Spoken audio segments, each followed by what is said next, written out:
Hello students, welcome you all in history self study. आज का हमारा टॉपिक है रिफॉर्म्स ऑफ लॉर्ड कॉर्नवालिस। अगर आप जानते होंगे कि लास्ट हमने जब क्लाइव का टॉपिक पढ़ा था तो क्लाइव ने क्या किया, बंगाल को अपने अंडर कर लिया। उसके बाद क्या हुआ, भारत में जो गवर्नर जनरल थे उनके अंडर इंडिया में उन्होंने अलग अलग प्रांतों पे रूल करना स्टार्ट कर दिया। आज का हमारा टॉपिक है लॉर्ड कॉर्नवालिस। लॉर्ड कॉर्नवालिस एक ऐसे गवर्नर जनरल के रूप में भारत में आए जिन्होंने काफी सुधार किए। इनके कुछ प्रमुख सुधार थे जो इतिहास में बहुत ही ज्यादा लोकप्रिय माने गए हैं, जैसे कि परमानेंट रिफॉर्म देखते हैं, कॉर्नवालिस कोड देखते हैं, और इसके साथ साथ एंग्लो मैसूर जो इन्होंने वॉर की, टीपू सुल्तान, द ग्रेट टीपू सुल्तान को हराया, ये भी काबिल तारीफ है। और बहुत सारे रिफॉर्म्स इसमें हम आज रीड आउट करेंगे। तो सबसे पहले जान लेते हैं कि लॉर्ड कॉर्नवालिस कौन थे। Lord Cornwallis governor general of Bengal थे। बंगाल, ये याद रखना है आपने कि ये बंगाल के गवर्नर जनरल थे, ना कि इंडिया के। इंडिया के फर्स्ट गवर्नर जनरल जो है वो विलियम बेंटिंक हुए हैं, ये नहीं थे। ये बात आपने याद रखनी है, ठीक है। Governor general of Bengal, Bengal में 1786 से लेकर 93 तक इन्होंने एज ए गवर्नर जनरल के रूप में रोल प्ले किया। और यहाँ पे इन्होंने कुछ रिफॉर्म्स किए हैं जो आज हम डिस्कस करेंगे, जैसे कि कॉर्नवालिस कोड। अगर हम देखें कि भारतीय इतिहास में पहले जो था पनिशमेंट देने का सिलसिला, वो क्या था कि वो जैसे कि आग के रूप में वो पनिशमेंट, ये अपराधी डिसाइड करते थे कि ये इसने अपराध किया है या नहीं। पानी में खड़ा रखते थे, आग में जलने के लिए छोड़ देते थे, और सूतक से बांध के जैसे कुएं में लटका देना, देखना कि वो निर्दोष है या दोषी है। और किसी को भी जैसे कास्ट के बेसिस पे जो निम्न कैटेगरी है उनको सजा दे दी जाती थी, अपर कैटेगरी को नहीं दी जाती थी। तो इन सबको सेटलमेंट किया कॉर्नवालिस कोड ने, ठीक है। कोई परमानेंट रिटन रूप में रूल्स नहीं थे, बस ऑरली चलते थे कि हाँ इसको ऐसी सजा दे दो, इसको ऐसी दे दो। राजे महाराजे ये करते थे। बट इसने क्या किया, कॉर्नवालिस रिटन कोड बनाए जिसमें बताया गया कि अगर ये बंदा ये करता है तो इसे कितने साल की कैद होगी, क्या जुर्माना होगा, क्या सिस्टम करना है, ठीक है। परमानेंट सेटलमेंट जमींदारी सिस्टम इसका बहुत ही ज्यादा मशहूर कंसेप्ट है जो कि लॉर्ड कॉर्नवालिस ने स्टार्ट किया। कहाँ किया, बंगाल, बिहार, उड़ीसा में 10 इयर्स के लिए किया। किसके साथ, विद जमींदार्स। कब किया, 1793 में। ये बहुत ही फेमस इनका एक रिफॉर्म है। ये लैंड रेवेन्यू का रिफॉर्म है। मतलब कि आप भूमि कर जो डिसाइड करते हो ना, जो झंझट हर साल आपको करनी पड़ती है, तो इन्होंने परमानेंट 10 इयर्स के लिए कर दिया कि ना इसमें इंक्रीज होगा ना ये डिक्रीज होगा। Next, father of civil services in India, वो भी कॉर्नवालिस को माना जाता है। किसी भी प्रकार का एग्जाम, जैसे आप गवर्नमेंट एग्जाम क्लियर करने के लिए, सिविल सर्विसेज का एग्जाम क्लियर करने के लिए ये जो देते हैं ना, वो एग्जाम जो है वो कॉर्नवालिस ने स्टार्ट किया, सिविल सर्विसेज का। Cornwallis handle third Anglo Mysore war. Anglo Mysore और अंग्रेजों में जो युद्ध हुए थे, थर्ड युद्ध को इन्होंने जो हैंडल किया था। और इस बैटल में ग्रेट टीपू सुल्तान जिसे हराया था और ये युद्ध जीता था, ये लॉर्ड कॉर्नवालिस की अगुवाई में हुआ था। तो आइए डिस्कस करते हैं आज का टॉपिक, इन्होंने क्या क्या रिफॉर्म्स किए हैं। सबसे पहले आ जाते हैं एडमिनिस्ट्रेटिव रिफॉर्म्स। प्रशासन में क्या इन्होंने सुधार किए। सबसे पहले देखिए कि इन्होंने कैपेबल और ऑनेस्ट पर्सन्स जो हैं वो अपॉइंट किए। इन्होंने क्या कि इनके आने से पहले क्या होता था कि भारत में जो है सिस्टम, प्रशासनिक ढांचा अच्छे से काम नहीं कर रहा था। लोग जो है निजी व्यापार करना स्टार्ट करने लगे थे, ब्राइब देना स्टार्ट करने लगे थे, रिश्वत देते थे, और इसके साथ साथ वो काम भी अच्छे ढंग से नहीं करते। अब सरकारी नौकरियों को तो आपको पता ही है कि अगर कोई कंट्रोल नहीं रहता तो कैसा काम चलता है। तो कॉर्नवालिस के आने के टाइम भी यही काम जो है सरकारी नौकरियों पर चलता था।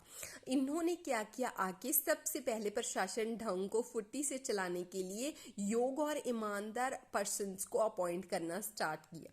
उन्होंने सारे ही स्ट्रक्चर में से उन पर्सन्स को निकाल दिया जो अपना निजी व्यापार करते थे। इसके लिए इन्होंने क्या किया, इंक्रीज वेजेस मतलब कि जो तनख्वाहें हैं उनको इंक्रीज करना स्टार्ट कर दिया। अब अगर ये बताओ कि आपकी तनख्वाहें अच्छी खासी है तो आप निजी व्यापार क्यों करोगे, सबको डर होता है ना कि हाँ, अगर मैं निजी व्यापार करते टाइम पकड़ा गया, कि रिश्वत लेते पकड़ा गया, तो मेरी नौकरी चले जाएगी।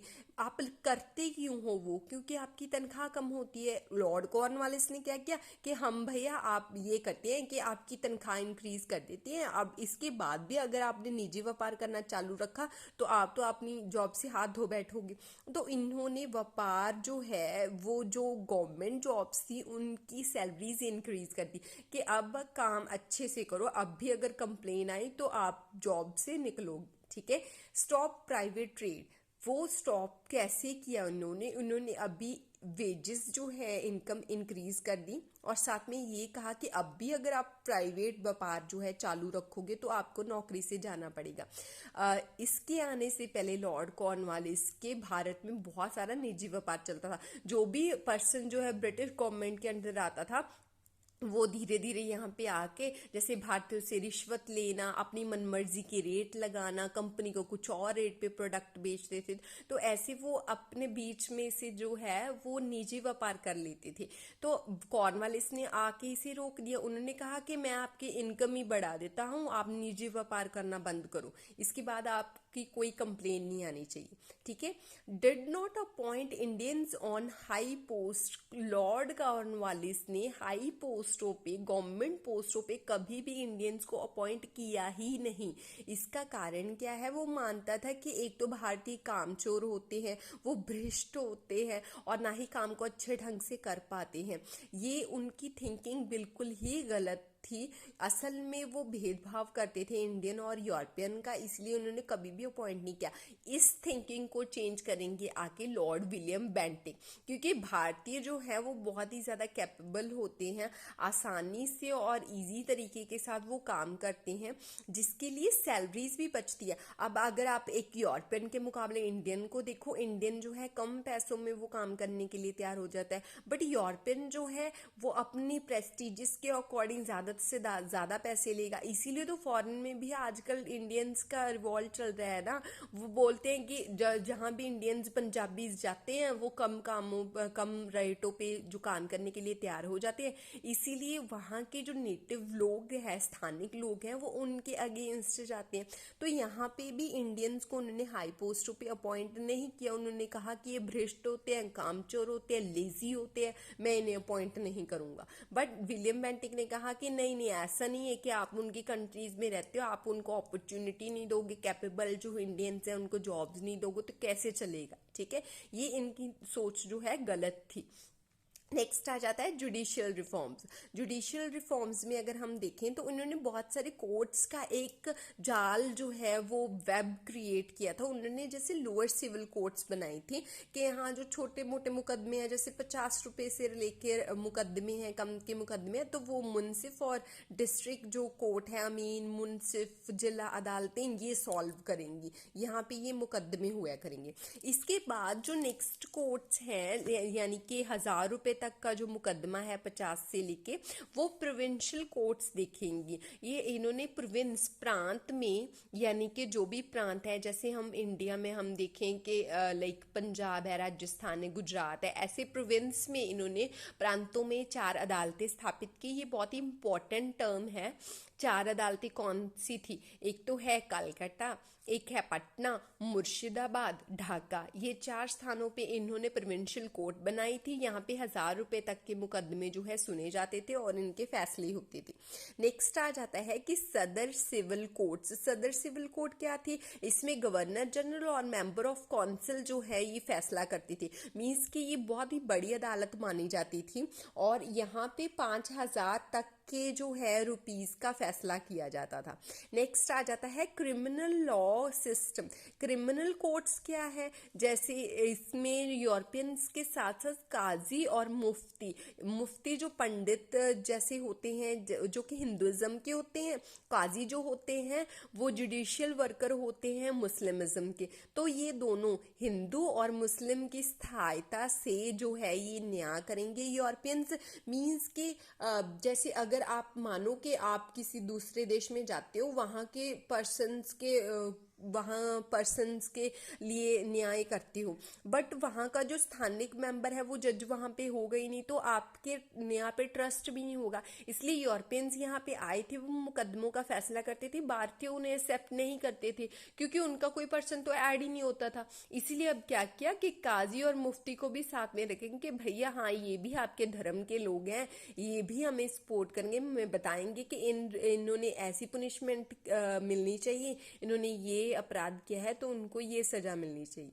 ठीक है, नेक्स्ट आ जाता है कॉर्नवालिस कोड 1793। लॉर्ड कॉर्नवालिस ने क्या किया कि पहले जो भी न्याय का काम होता था ना कि किसको क्या सजा देनी है, किसने क्या अपराध किया और उसे क्या सजा मिलेगी, वो जमींदारों का होता था। जमींदार ये सारा फैसला करते, वो लैंड रेवेन्यू भी कलेक्ट करते थे कि हाँ हम लैंड रेवेन्यू भी कर भी इकट्ठा करेंगे और साथ ही साथ मुकदमों का फैसला भी करेंगे। बट लॉर्ड कॉर्नवालिस ने कहा नहीं ये नहीं ठीक है, आप ऐसा करो, आप सिर्फ भूमि कर का झंझट ही देखो, हम जो है मैजिस्ट्रेट्स को ये अधिकार देते हैं कि आप जो है न्याय का अधिकार करो।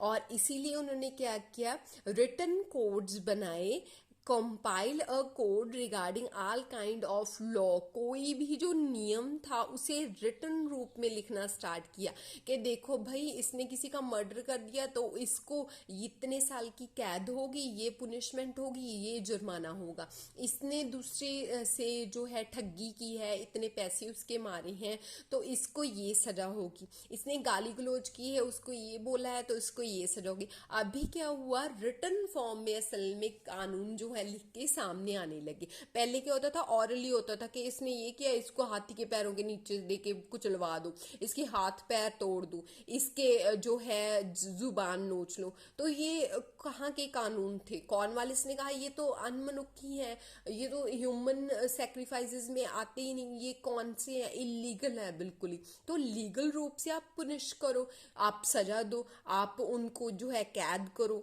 आप उनको जुर्माना करो। तो लॉर्ड कॉर्नवालिस ने ये कानून स्टार्ट की।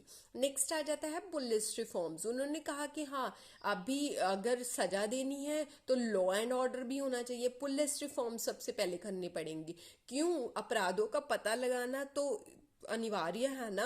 अभी आप देखो किसी एरिया में आप जमींदार हो, आप क्या है, आप उस पर्सन का साथ दोगे जो के पैसे रुतबे वाला है, नहीं नहीं अभी ये नहीं होगा। अभी हम दरोगाज अपॉइंट करेंगे। दरोगाज अपने एरिया में, दरोगा जिसे हम लाइक थानेदार बोलते हैं, वो अपने एरिया में, ये पुलिस का कांस्टेबल होता था, ये अपने एरिया में शांति व्यवस्था बनाए रखेगा और ये दिखेगा कि हाँ इसने ये अपराध किया है, उस चोर को पकड़ो, शांति व्यवस्था स्थापित करो।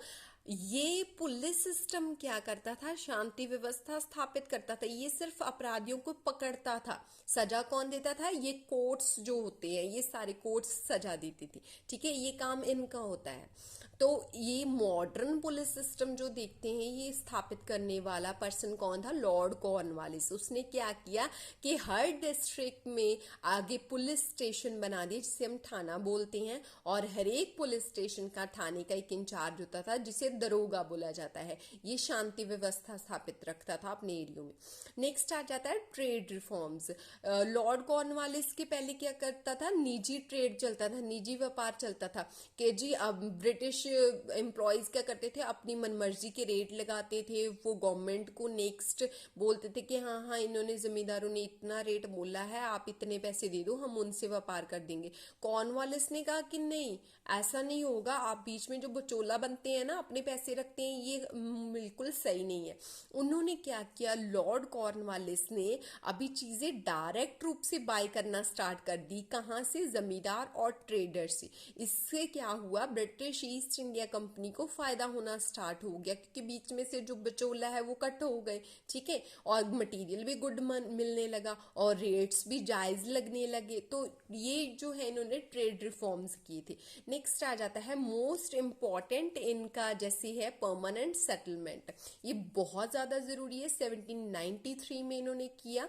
ये क्या था, एक लैंड रेवेन्यू के रिगार्डिंग रिफॉर्म था। ठीक है, लैंड रेवेन्यू रिफॉर्म था और इसमें क्या था कि इन्होंने ये लैंड रेवेन्यू रिफॉर्म किसके साथ किया, जमींदार के साथ। पहले क्या होता था, के मनमर्जी के मालिक थे। जैसे पहले या तो पूरे पिंड से जो लैंड रेवेन्यू कलेक्ट कर लेते थे, या तो किसानों से कर लेते थे, या जमींदारों से कर लेते थे। कोई सिस्टम ही नहीं था। तो ये सिस्टम जो है इस्टेब्लिश करने के लिए, नया लाने के लिए, उन्होंने परमानेंट स्थायी बंदोबस्त जो है स्टार्ट किया, जिसे जमींदारी बंदोबस्त भी बोला जाता है। 1793 जब लॉर्ड कॉर्नवालिस जाने वाले थे ना, उस साल में उन्होंने क्या किया कि 10 साल के लिए अमाउंट फिक्स कर दी कि हाँ भैया, अभी अगर लैंड रेवेन्यू, महंगाई बढ़ती है, फसलों के दाम बढ़ते हैं, तो अगर बढ़ जाए उसकी भी कोई प्रॉब्लम नहीं है, घट जाए उसकी भी कोई प्रॉब्लम नहीं है, कि 10 साल तक अगर आप 5,000 रुपये 6 महीने बाद देते थे ना, तो आप 5,000 रुपये ही दोगे 6 महीनों के बाद। हमें कोई लेना देना नहीं है कि आप जैसे मर्जी करो। जमींदारों को बोला गया चाहे तो अपनी जमीन बेचो, चाहे जितना मर्जी लैंड रेवेन्यू किसानों से इकट्ठा करो, हम कोई इंटरफेरेंस नहीं करेंगे। जमींदारों को जमीन के मालिक मान लिया गया, उनसे ये पैसे इकट्ठे करने थे। 10 सालों के लिए लैंड रेवेन्यू फिक्स कर दिया। और ये कहाँ क्या किया गया, प्रोविंस, कौन कौन से प्रोविंसेस में, बंगाल, बिहार और उड़ीसा के, मतलब सारे भारत में नहीं किया गया, सिर्फ बंगाल, बिहार और उड़ीसा में किया गया। इससे ब्रिटिशर्स को फायदा भी हुआ कि जो साल भर झंझट रहता था कि बजट बनाना है, लैंड रेवेन्यू इकट्ठा करना है, एक एक से जाके जो है लैंड रेवेन्यू इकट्ठा करना पड़ेगा, ये जो झंझट है उनसे वो बच गए। ठीक है, जमींदार के लिए भी अच्छा हुआ, जितने मर्जी किसानों से पैसे ले लो, उसमें से जो बनता हिस्सा है ब्रिटिशर्स को दे दो, बाकी आपकी। और साथ ही साथ जो है उनको ये भी फायदा हुआ कि ब्रिटिशर्स जो है एक तरह के वो जमींदार जो हैं उनके वफादार हो गए। जैसे 1857 के रिवॉल्ट में जमींदारों ने ब्रिटिशर्स का साथ दिया। ठीक है, तो फायदे भी हुए बट नुकसान भी हुए। किसानों का तो शोषण होना शुरू हो गया ना, कि ब्रिटिशर्स अभी कोई इंटरफेरेंस नहीं करेंगे, तो जमींदार अपनी मलकियत करेंगे, वो मनमर्जी से करेंगे। और कई बार शोका पड़ जाता था, अकाल पड़ जाता था, तो उसके कारण फसल अच्छी नहीं होती थी, तो जमींदारों को अपनी जमीन भी बेचनी पड़ती थी। इसके कारण कुछ नुकसान भी हुए, कुछ फायदे भी हुए। बट परमानेंट सेटलमेंट ये लॉर्ड कॉर्नवालिस की बहुत ही महत्वपूर्ण विशेषताओं में से एक है। ठीक है, अगर आपको ये टॉपिक पसंद आया हो तो प्लीज़ मेरे चैनल को सब्सक्राइब कीजिएगा, वीडियो को लाइक कीजिएगा और शेयर कीजिएगा। और ऐसे ही अगर आप और टॉपिक्स पे चाहते हैं कि मैं वीडियो लेके आऊँ, तो प्लीज़ मुझे कमेंट्स में सुजेस्ट कीजिएगा। Thank you for watching video. Like, share and subscribe please.